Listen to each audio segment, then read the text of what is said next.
So one way to add awesomeness to your game is to add animations to it, because otherwise things can be a bit static. For example, this game here, which I made, is I've got a little bit of animation in it, which makes it slightly more fun, but it's also got a very static playable character.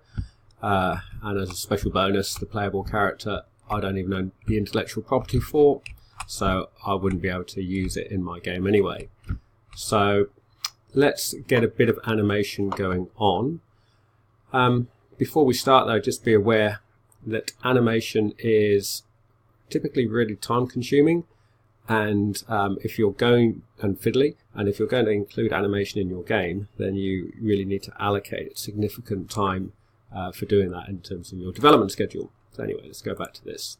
So here's my playable character at the moment. I've got two windows open, which would normally have open, the animations window and the animation frames window. So these are what I used here. And also notice over here we've got some animation default properties, which you've never really had to use before, but are going to be relevant here. So this animations list down here is going to have animations like walking, running, jumping, etc. So I'm going to start with the first one, which is going to be just a standing one, and I'm going to add some sprites, import frames. Now there's two ways to import frames. One is from a sprite strip and one is from files. My experience of sprite strips is it's very, very time consuming as opposed to very time consuming to use these. The ones that you can get online are they have issues with the sprites being not even spacing between the frames, for instance, and often they have multiple sprites on the same strip. So you can use them, but they take a lot of time to work with. So instead we just use GIFs typically. So these ones all downloaded from this guy who made the game Braid, and it's a really good game, and he's made these available for free for anyone to use. So I'm just going to use them right now. So I'm going to, for a standing animation, I'm going to use one of these. And what you can see is by importing, I've imported many frames of him just standing there. I think he's actually checking and watching this one as well. It also leaves the original frame, which of course is no good to me, so I'm going to delete that one frame, and I've got a standing animation. And I'm going to add one other animation, which is going to be a running animation. And I need to import some frames for this one as well from the same set of files.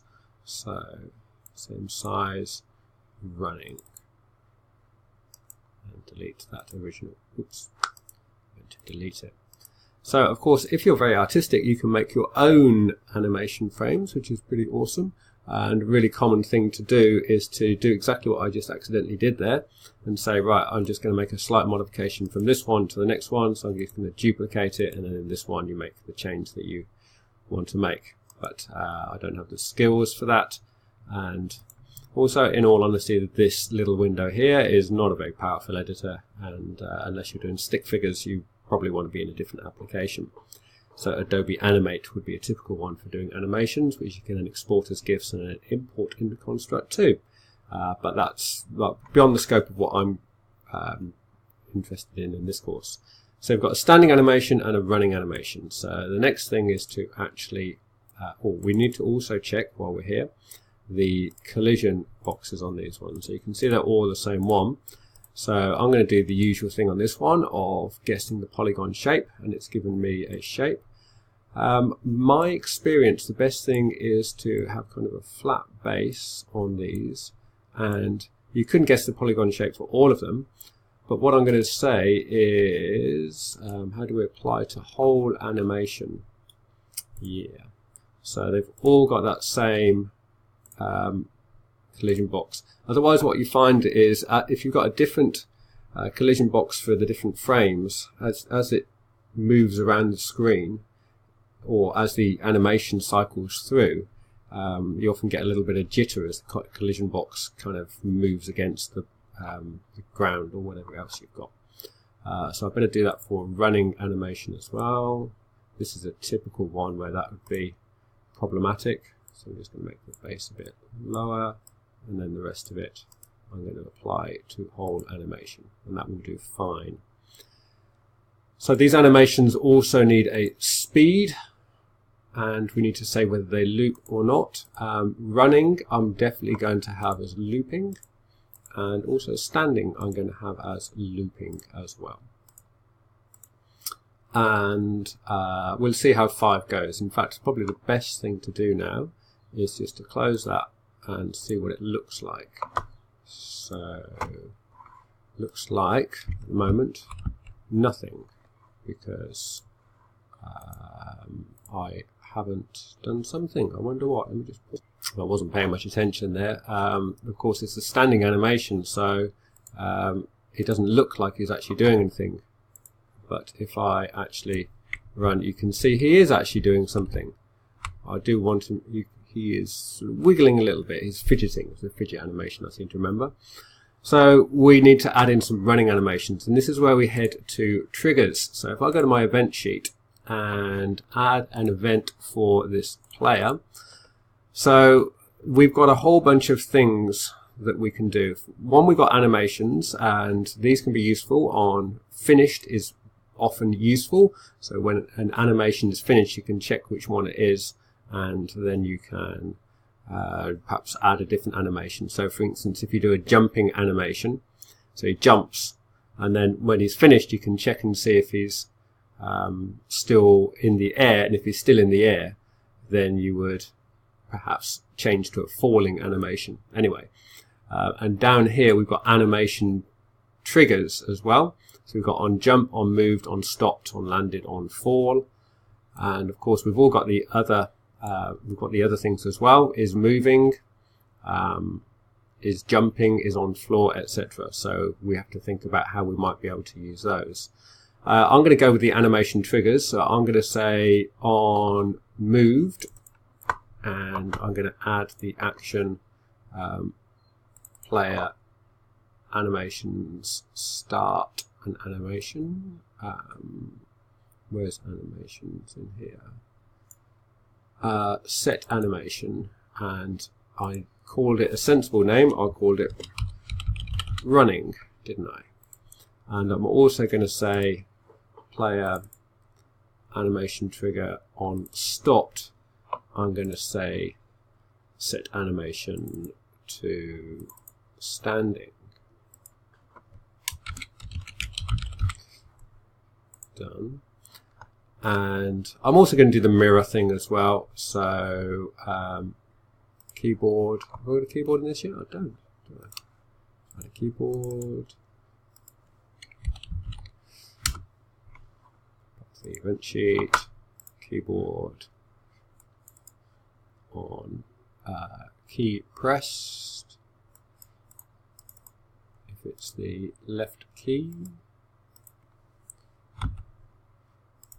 Then set mirrored.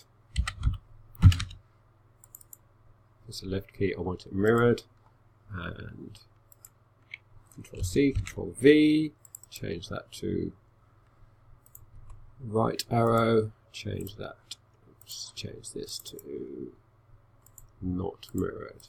See how that looks. It won't be great, but it will be better than it was.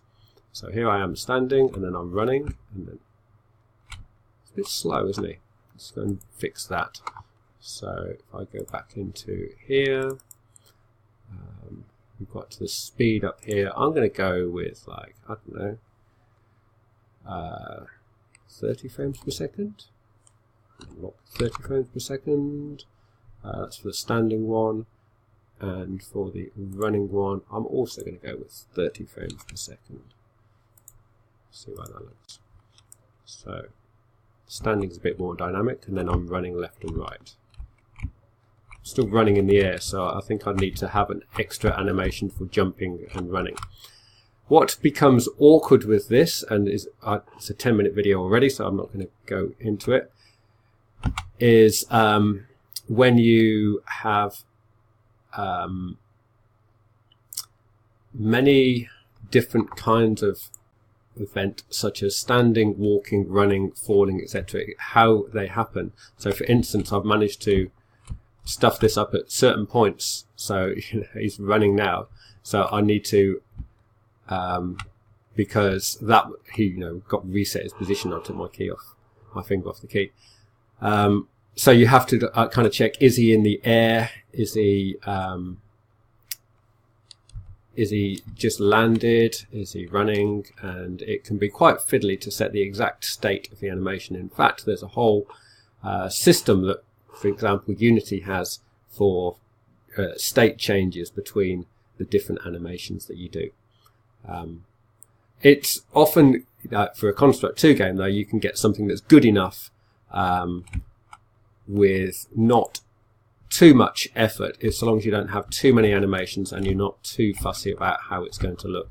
Perfectionism is going to be your enemy when you're doing animation, because you'll just spend hours and hours and hours, and then you won't have any good gameplay or anything like that. I'll leave for now.